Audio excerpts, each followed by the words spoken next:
boys and girls. We're going to start chapter 2 right now with Matilda. The title is Mr. Wormwood and the Great Car Dealer. The Great Car Dealer. Okay.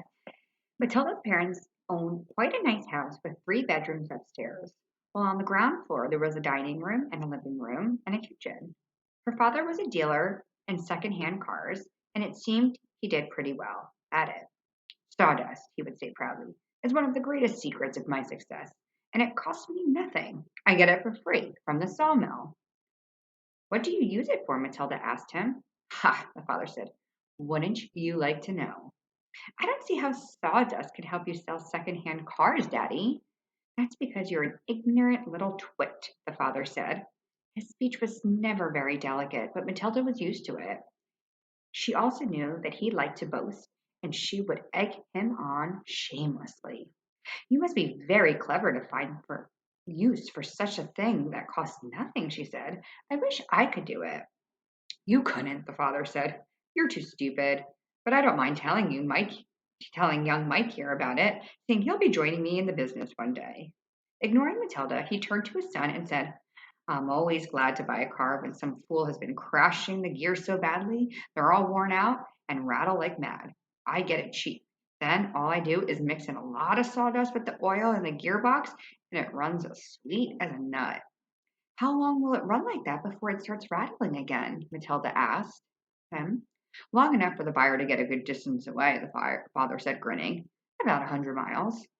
But that's dishonest, Daddy, Matilda said. It's cheating. No one ever got rich being honest, the father said. Customers are there to be diddled. Mr. Wormwood was a small, ratty-looking man whose front teeth stuck out underneath a thin, ratty mustache. He liked to wear jackets with large, brightly colored cheeks and sport ties that were usually yellow or pale green. Now, take mileage, for instance, he went on. Anyone who buys a car, the first thing he wants to know is how many miles is it done, right? Right, the son said. So I buy an old dump that's got about 150,000 miles on it. I get it cheap. But no one's going to buy it with that mileage like that, are they? And these days, you can't just take the speedometer out and fiddle with the numbers back like you used to 10 years ago. They fixed it up so it's impossible to tamper with unless you're doing a ruddy watchmaker or something. So what do? I use my brains, laddie. That's what I do. How? Young Michael asked, fascinated. Now remember, Michael is Matilda's younger brother. I'm sorry, older brother, Matilda's older brother. And the dad is saying, Matilda, I'm not telling you anything because you're not smart enough. He called her stupid, which is terrible to call your child that or anyone that for that matter.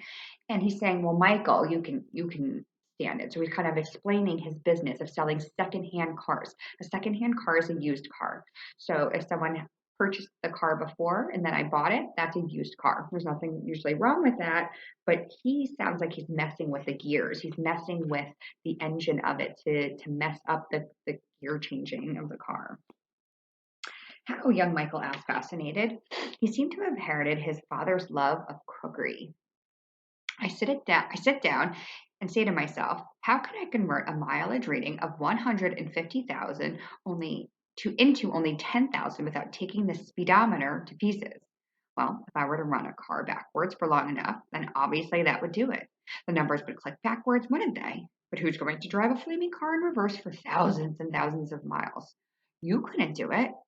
Of course you couldn't, young Michael said. So I scratched my head, the father said. I used my brains. When you've been given a fine brain like I have, you've got to use it. And all of a sudden, the answer hits me. I tell you, I felt exactly like that other brilliant fellow must have felt when he discovered penicillin. Eureka, I cried. I've got it. What did you do, Dad? The son asked him. The speedometer, Mr. Wormwood said, is run off a cable that is coupled up to one of the front wheels. So I disconnected the cable where it joined the front wheel. Next, I get one of those high-speed electric drills, and I couple that to the end of the cable in such a way that when the drill turns, it turns the cable backwards.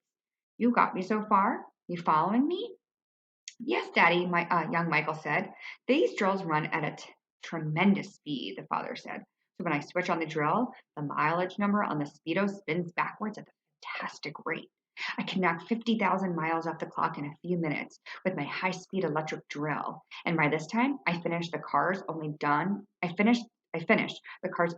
10,000 and it's ready for sale. She's almost new, I say to the customer. She's hardly done 10,000. Belonged to an old lady who used it once a week for food shopping. Can you really turn the mileage back with an electric drill? Young Michael asked. I'm telling you the trade secrets, the father said, so you don't go talking to anyone else. You don't want me you don't want me put in jug, do you? I won't tell a soul, the boy said. Do you do this to many cars, Dad? Every single car that comes on my hand that goes through my hands gets the treatment, the father said. They all have their mileage cut to under 10,000 before they're offered for sale. And to think I invented that all by myself, he added proudly. It's made me a mint. That means it's made him money. So he's trying to cheat his customers. A car might have 100,000 miles on it, which is a lot, and he's rewinding this number so it looks like a younger car, even though the car itself is old. He's saying, "Oh, no one's really driven it; it's just an old lady car." Um, Matilda, who has been listening closely, said, "But Daddy, that's even more dishonest than the sawdust. It's disgusting. You're cheating people who trust you." If you don't like it, then don't eat the food in this house, the father said. It's bought with the profit. It's dirty money, Matilda said. I hate it. Two red spots appear on the father's cheeks. Who the heck do you think you are? He shouted. The Archbishop of Canterbury or something preaching to me about honesty? You're just an ignorant little squirt who hasn't had the foggiest idea of what you're talking about.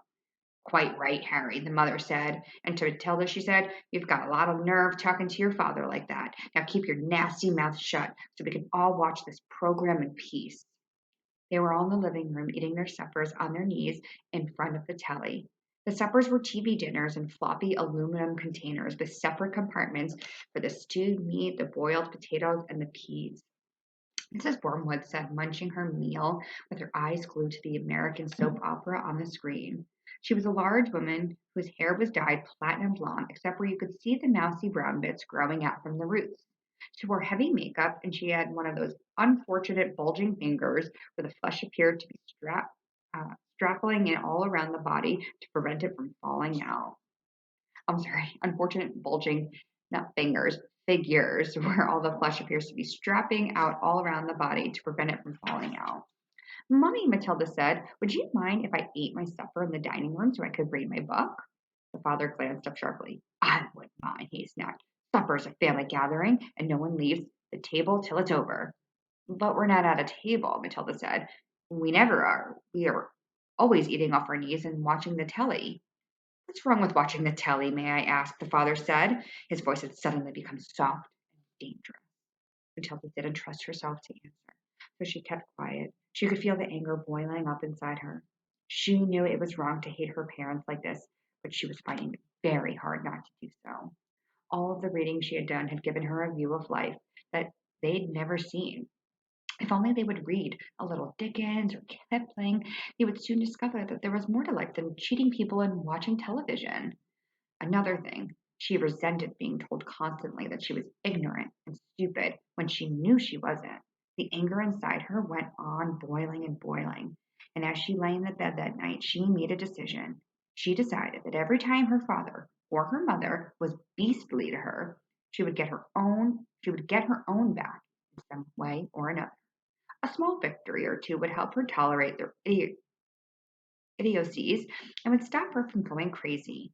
You must remember that she was still hardly 5 years old, and it's not easy for someone as small as that to score points against an all powerful grown up. Even so, she was determined to have a go. Her father, after what had happened in front of the telly that evening, was first on her list. So Matilda's getting sick and tired of everyone.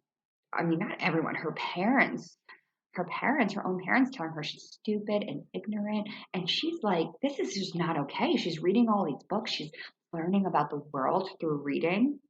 And she's starting to realize, even though she's only 4, that this is not right. This is not okay. And I should not be spoke to like this. So what does she say? Every time they're rude to me, I'm going to be rude back. Find out what happened in the next chapter.